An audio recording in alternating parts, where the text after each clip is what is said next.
The birthday that almost became my funeral. In this life, you think you know your friends until blessings begin to fall on you like August rain, and suddenly you realize that envy doesn't knock before it enters. My name is Amaka, and on my 28th birthday, my best friend, the one who had been like a sister to me since university days, tried to kill me. Yes, kill me, as in poison me so that I would not see the next morning. But let me not jump ahead of myself. Her name was Chinyere, and we met in Unilag during our first year. She was the sharp-tongued, bold, I will fight your battles type of friend, while I was the calm, smiling one who believed that everybody had some good inside them. Looking back now, I realized that this my soft heart nearly sent me to my grave. Her name was Chinyere. We met in our first year at Unilag. She was bold, loud, and always ready to fight for me if hostel girls gossiped. I was the calm one, smiling at everyone and believing that people were basically good inside.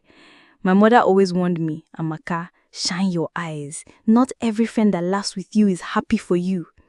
But me, I thought she was just being dramatic. Our friendship was solid, or so I thought, until that day in our second year when Tunde entered the picture.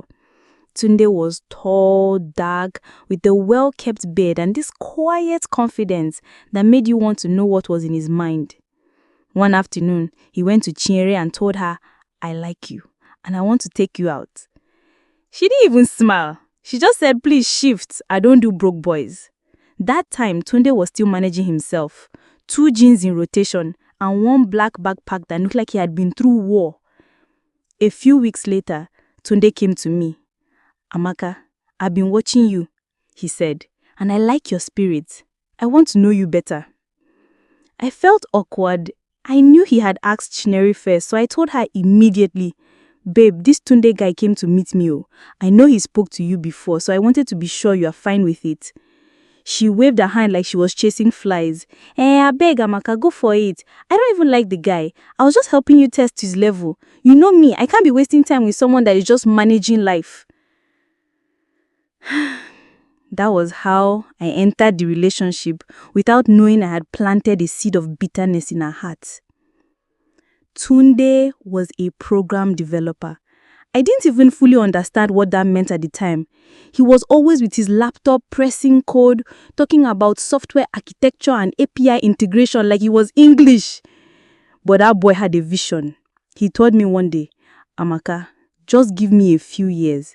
This thing I'm building will open doors for us. And my sister, it did. By final year, he landed his first big contract with an American tech company. The money came in dollars. Overnight, the same jeans wearing, old backpack carrying Tunde became the man with fresh clothes, new gadgets, and a bank account that made him smile in his sleep. He started buying me gifts, handbags, gold earrings, surprise deliveries of jollof rice and chicken to my hostel room. By graduation, the man bought me a car. I nearly fainted. That was also when I started to notice something small in Chinyere's smile, like pepper hidden under sugar. We graduated, did NYSC, and Tunde kept growing. His company signed more contracts abroad. The man was earning a month more than some people saw in a year. Then one evening, he took me to a rooftop restaurant and proposed. My joy was overflowing. We started wedding plans and also processing relocation papers. Tunde wanted us to move abroad together after marriage. Life was looking like something out of a romantic film. Then came my 28th birthday. Chinyere called me 2 weeks before and said, babe, don't stress yourself. I'll handle the cake and drinks. You just dress fine and show up. In my mind, I was touched. This is why I love you, I told her. I didn't know I was thanking my own executioner. The party was beautiful. Music was loud. People were laughing. Tunde had his hand on my waist like he had already paid dowry twice. Then Chinyere brought the cake. Birthday girl, she said, smiling sweetly as she served me the first slice. I took a bite. 15 minutes later, My stomach started turning like NEPA lights during a thunderstorm. I felt dizzy. My vision blurred. And then, darkness. When I woke up, I didn't even know where I was. Everything was white and smelled faintly of antiseptic. My head felt heavy, my throat was dry, and the beeping of a heart monitor was the only sound I could register at first. Then slowly, my vision cleared, and I saw my parents sitting side by side in the hospital room. My father's usually proud, upright shoulders were slumped. My mother's eyes were swollen like she had been crying for days. And then I saw Tunde. His eyes were red short, his shirt crumpled as though he had slept in it. He was holding my hand so tightly that I wondered if my fingers still had blood circulation. Mommy, Daddy, what happened? My voice came out cracked like dry gari. My mother's lips trembled. She leaned close, brushing my hair away from my forehead. Amaka, listen to me carefully. You were poisoned. I blinked. Poisoned? By who? Why? My voice rose so much that the nurse poked her head in to hush me. It was then the doctor walked in, holding a clipboard. He cleared his throat and said, "From the lab results, the substance in your system is a slow-acting poison, likely ingested in food or drink. Based on your symptoms and the time of onset, it was consumed within the last 4 hours before you collapsed. Think carefully. What did you eat before you started feeling sick?" I tried to remember. I had eaten cake. The cake my best friend brought, smiling from ear to ear, saying she had a surprise for me. I had taken only 2 slices before my stomach started turning like Shango was doing backflips in it. My parents exchanged a look. It was one of those long, silent exchanges only married people could have, where paragraphs of information pass without a single word. That was when my mother took a deep breath and said, "Amaka, we are going to tell everyone you are dead." I stared at her like she had just announced she was joining a wrestling competition. "Mommy, dead care." She nodded, eyes firm. "Yes, dead. Let's see who will dance first." My father chimed in, his voice low and sharp. "It means someone wanted you gone for good. We can't confront the person yet because they will hide or destroy evidence.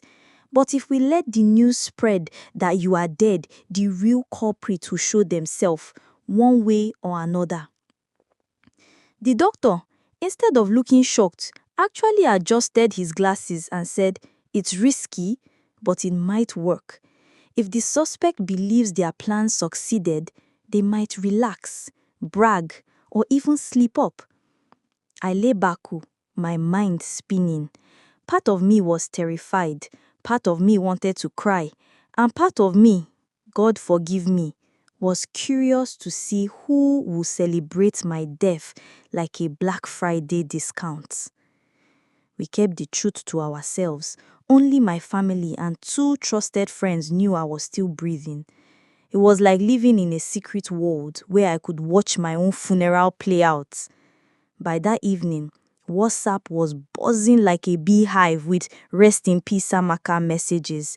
Facebook posts were everywhere. Some people I hadn't spoken to in 5 years suddenly became professional mourners. They dug up my old pictures, even the one where I was frowning because my gele was too tight, and wrote emotional captions about how I always lit up every room. But the one that made my blood pressure rise was from Chinyere herself. She posted the black and white picture of us in matching asoebi, captioned, "You were my sister, my everything. I can't believe you are gone." The crying emojis were plenty, the kind that look like they've been crying since Genesis. 2 days later, Madam Drama Queen arrived at my house to mourn. She came in a flowing black wrapper and oversized dark sunglasses, moving like each step was carrying the weight of the world. The way she held her chest and sighed, you'd think she was the one who had lost her husband, not her friend. Her voice was soft, breaking at the right moment, as if she had rehearsed it in front of a mirror. She clutched my mother's hands, whispering, "It's too much. I can't believe she's gone, like my death had carved a hole in her soul.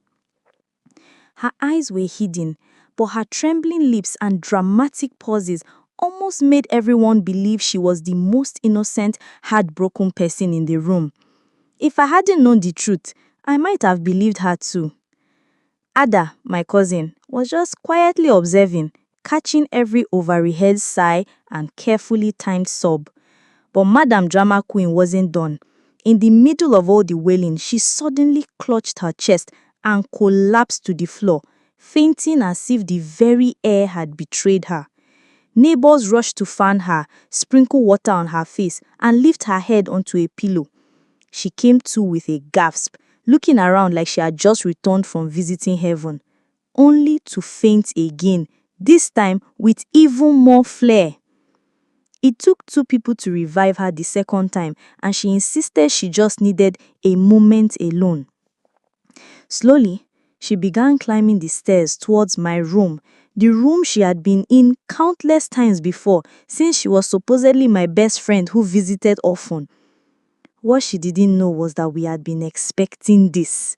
She had no idea there was already a quiet plan in motion to expose her. Ada's camera stayed fixed on her, catching every suspicious step, waiting for the moment her mask would slip. What she didn't know was that Ada was ahead of her. My cousin was hiding in the room, phone camera in hand, already on record, because we all knew she would be staying the night for the supposed funeral prayer the next morning. Madam Drama Queen glanced around like she was searching for something precious, but instead of stopping to mourn at my bed or touch my folded clothes like a grieving sister, she pulled out her phone and stepped into the corner by my wardrobe. Her voice was low, but the house was quiet enough for every poisonous word to drip into Ada's mic. She said, "Yes, so that bastard, that husband-snatching dummy is gone, no. I told you I would get her. At least Tunde will come back to me now. I know how I will bring his head back, don't worry. Trust your girl now. I told you their relocation plan won't work. Shebi it has ended now." She laughed, not the soft laugh of relief, but the loud, throaty kind of someone who thinks the game is finally won. Ada's hands trembled, not out of fear, but as she knew she had just caught the devil on tape wearing church lady clothes. She stayed still, letting the recording run until Madam Drama Queen hung up, adjusted her wrapper, and switched back to her "I'm so heartbroken" face before heading downstairs. What she didn't know was that by the time she would leave the house that day, her performance would no longer be the main thing people remembered. Her confession would.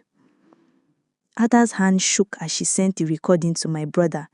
We all listened in silence. In that moment, the sadness in the room shifted into cold, burning anger. That was all we needed. The next morning, she didn't sleep over as we thought. We called her again, telling her the family wanted to hold a last prayer before my burial arrangements began. She came, still in her widow-style mourning clothes, wrapper tied loosely like someone in deep grief.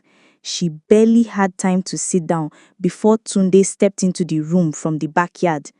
Her face twitched. And then I walked in. Fresh hair, clean skin, and hospital glow, as if my hospital bed had been a luxury spa retreat. Her eyes widened so much I thought they might roll onto the floor. She froze, lips trembling, trying to smile and frown at the same time. If public stoning was still legal in Nigeria, she would have fainted before the first stone was thrown. We didn't waste time. My father asked her straight, "Chinyere, why did you want to kill my daughter?" She laughed nervously. "Kill? I don't know what you people are saying. Is it because I cried for my friend?" Ada, without a word, pulled out her phone and played the recording. The moment Chinyere heard her own voice saying, "At least Tunde will come back to me," her legs gave way and she sank into the chair like the air had been taken from her lungs. Then came the confession. She started crying, the ugly kind, with snorts and gasps. She said she regretted turning Tunde down back in school. She thought he was broke and just another campus playboy. She was the one who told me to date him because she never imagined his life would change. But then, when Tunde's app development business took off and he started earning in dollars, everything changed for him. He started buying me expensive gifts, flying me out for vacations, and even bought me a car after graduation. That was when the jealousy began to eat her like termites in a wooden chair. And when she heard about our wedding and relocation plans, she couldn't take it anymore. In her mind, poisoning me was the way to clear the path, a plan so evil and stupid that could only be powered by envy. In her twisted mind, killing me would make him come back to her. She admitted she put poison in my cake, thinking it would be quick and clean. That day, she didn't leave my house free. My brother called the police and she got arrested and carried away like a Ghana must-go bag. Watching her get into the back of that police van, I felt no joy, no revenge, but just a deep, exhausting sadness. I survived though. Yes, without much damage to my body, but the poison weakened me in ways I didn't expect. My womb, though still healthy enough to carry children in the future, took a slight hit. The doctor said I just need time for my body to heal fully from the inside, and with proper care, I'll be fine. But the real wound wasn't physical. It was in my heart. I learned a lifelong lesson, a lesson that cut deep. Envy can wear the sweetest face of friendship while hiding the darkest heart of an enemy. These days, I study people's smiles carefully because not every "I'm happy for you" comes from a clean place. Some are just enemies in matching outfits, waiting for the perfect day to serve you a poisonous plate of congratulations while quietly wishing they could write your obituary. Never overlook the small signs. Not all friends are truly friends. And because I don't want you to have friends that will quietly hold you back while smiling in your face, let me give you some clear signs to watch out for. They downplay your blessings and try to make your wins look small. They dig up your past failures right when you're celebrating something new. Their compliments always come with a tiny insult hidden inside. They turn even harmless moments into a competition. They go silent when others are praising you. Their support usually comes with backhanded remarks. They'll encourage you to make certain choices, then get jealous when those choices work for you. They vanish when you need them most. And sometimes, you just don't rest around them. That alone is a warning. Today, I still have my Tunde, we relocated, and my birthdays come with one extra prayer. God, keep poison far from my cake and enemies far from my table.